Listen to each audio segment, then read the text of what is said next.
दो चीज समझिए, लिवर कमजोर है और आपका आईबीएस के भी सिम्टम दिखाई दे रहे हैं, इरिटेबल बाउल सिंड्रोम। इसका मतलब क्या होता है? यू मस्ट अंडरस्टैंड, इसका मतलब क्या होता है? आपकी एक्सलेशन वीक है, पहला चीज। आपकी एक्सलेशन वीक है, उससे लिवर वीक है। दूसरा, आपका डिटॉक्स फैक्टर वीक है। डिटॉक्स फैक्टर यानी कि शरीर का भोजन को यूज करके फिर जो फालतू चीजें उसको निकाल, शरीर भोजन को यूज ही नहीं कर पा रहा ठीक से। ये दो चीज समझिए। इसमें एक और पक्ष आता है, कुछ लोगों में क्या होता है, उनका पेरिस्टाल्टिक मूवमेंट, यानी कि जो आते होती है ना, उसमें एक तरफ फ्लो जो होता है वो ठीक नहीं होता। उसके अंदर अगर आपका फ्लो ठीक नहीं हो या बॉडी टेम्परेचर मेंटेन नहीं कर पाएगा तो उसका म्यूकस लाइनिंग जो है ना वो डिस्टर्ब हो जाती है, जिसके कारण इरिटेबल बाउल सिंड्रोम कहते हैं, आईबीएस होता है। तो इसमें दो केस होते हैं, दो तरीके के बेसिकली केसेस होते हैं। एक केस ऐसा होता है जिसमें कि कफ ब्लॉकेजेस के कारण ये हो रहा है। दूसरा क्या होता है, पित्त एग्रोवेशन, टेम्परेचर एग्रोवेशन, बॉडी के अंदर टेम्परेचर रेगुलेशन ठीक नहीं है तो उसकी वजह से होता है।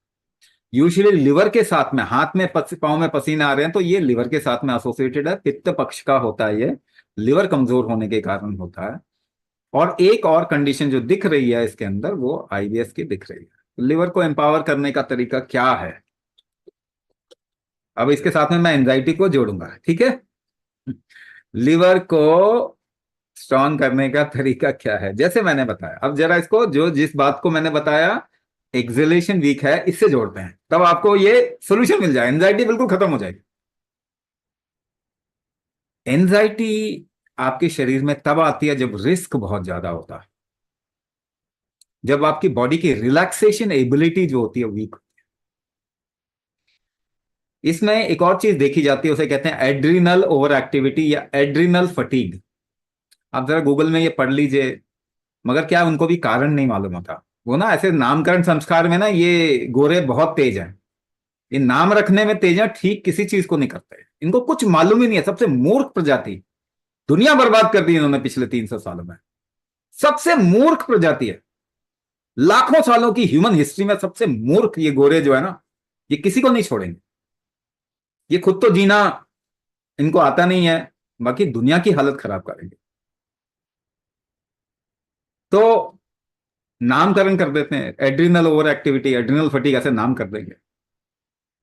अरे ठीक तो करो। नहीं नहीं, ठीक कर तो हमारा ठेका नहीं है ठीक करने का। हम तो दवाइयां खिलाएंगे लोगों को, लोगों को मारेंगे और क्या करेंगे। एक कारण नहीं मालूम। देखिए, आप एक और चीज इसको एक्सपेरिमेंटली, आपके अंदर ना ये एक्सपीरियंस है ही, आप समझदार हैं ही। प्रॉब्लम ये कि मानने को ही तैयार नहीं कि आप समझदार हैं। आपको कोई डॉक्टर की कोई अंग्रेजी वर्ड सुनने सुनने की इच्छा होती है, बस, और कुछ भी नहीं। ठीक कोई भी नहीं होगा, एक भी प्रूफ नहीं है। तो आप जब भी एंजाइटी में आते हैं, एक्सपीरियंशियली आप देखें क्या होता है। आपकी सांस उखड़ने लग जाती है, ये सबको मालूम है। अगर ऑब्जर्व करें अपने आप को तो। नहीं, उनको तो कोई अंग्रेजी वर्ड चाहिए एंजाइटी के लिए, एड्रिनलिन ओवर एक्टिविटी, ऐसा बोल देंगे तो खुश हो जाते हैं। गुलामों की सोच ऐसी ही होती है। आपको भी मालूम है कैसे ठीक करना। आपकी लेंथ, अगर ब्रेथ की, इनहेलेशन एक्सहेलेशन आप देखेंगे फ्लक्चुएट करेगा एंजाइटी में, यानी आपका कंट्रोल ही नहीं है ब्रेथ का। जिस दिन आपका कंट्रोल आ जाएगा उस दिन एंजाइटी खत्म, गारंटीड। मगर ब्रेथ का कंट्रोल किससे आता है? आपकी सांस रोकने की क्षमता जितनी है ना, उतना ही कंट्रोल होगा आपकी ब्रेथ पे, इनहेलेशन एक्सहेलेशन।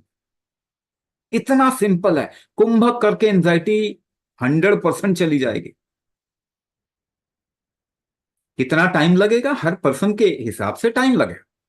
किसी का 2-3 महीने में निकल जाएगा, किसी के 6 महीने साल भर लग सकता है, मगर जाएगा तो इसी से, और किसी चीज से जाएगा नहीं। ये भी मैं बता रहा हूं। तो ब्रेथ का एक्सलेशन आपका डिटॉक्स फैक्टर भी है। ब्रेथ का एक्सलेशन बेसिकली आपके शरीर के अंदर डिस्ट्रीब्यूशन भी है। ब्रेथ का एक्सलेशन जितना लंबा करेंगे लिवर उतनी जल्दी रिवाइव होता है। ब्रेथ के एक्सलेशन जितना कंट्रोल होगा उसके ऊपर उतना ही आपका बॉडी का टेम्परेचर कंट्रोल होगा। और ये सारे को जोड़ के देखिए तो आप सारी प्रॉब्लम बता रहे हो। आप ये बोल रहे हो कि मेरे ब्रेथ का पे कंट्रोल नहीं है,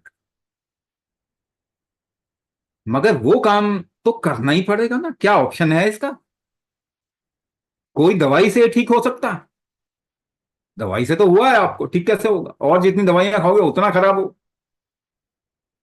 तो हम तो यही कह रहे हैं कि आपके शरीर, आपके जीवन से आप केमिकल्स को धीरे धीरे करके निकालिए, लेकिन उसको निकालने के लिए अपने शरीर को सशक्त करो, एम्पावर करो। जब शरीर को एम्पावर करेंगे तो 3 महीने के अंदर आप क्या देखेंगे? आप 50% अपनी केमिकल्स को ड्रॉप कर सकते हैं। कोई नेचुरल ऑल्टरनेटिव ले लीजिए, आयुर्वेद का ले लीजिए, होम्योपैथी का ले लीजिए। 6 महीने के बाद में आप पूरे के पूरे केमिकल से निकल सकते हैं। एक ऑल्टरनेट रखो, क्योंकि डरा के रखा हुआ है सबको, तो एक ऑल्टरनेट रखो।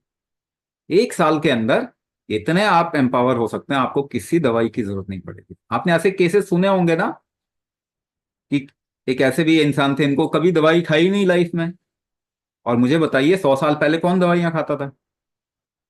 लाखों सालों की ह्यूमन हिस्ट्री है ना, दवाई का तो इस्तेमाल कभी हुआ नहीं। और ज्यादा हेल्दी होते थे ह्यूमन, होते थे कि नहीं? तो आंखें खोलिए, आप लोग बहुत समझदार लोग हैं। समझिए पहले, तभी आपकी लाइफ अच्छी होगी। कुछ भी किसी ने पढ़ा दिया तो इससे आपकी लाइफ अच्छी नहीं होने वाली। एक ही चीज है जो आपके लिए जिम्मेदारी लेगा, वो आपका शरीर है।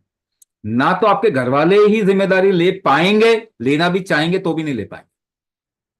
डॉक्टर नहीं लेगा, सरकार नहीं लेगी, कोई WHO नहीं लेगा, अमेरिका बहादुर नहीं लेगा, कोई भी नहीं लेने वाला। आपका शरीर आपकी जिम्मेदारी लेगा, इसको एम्पावर कीजिए, ये समझिए आप। और आपके शरीर में कोई भी बीमारी को रिवर्स कर सकता है आपका शरीर। आपकी लाइफ को इंप्रूव करने का एक ही तरीका है, अपने शरीर को सशक्त करें। कुंभक करना पड़ेगा।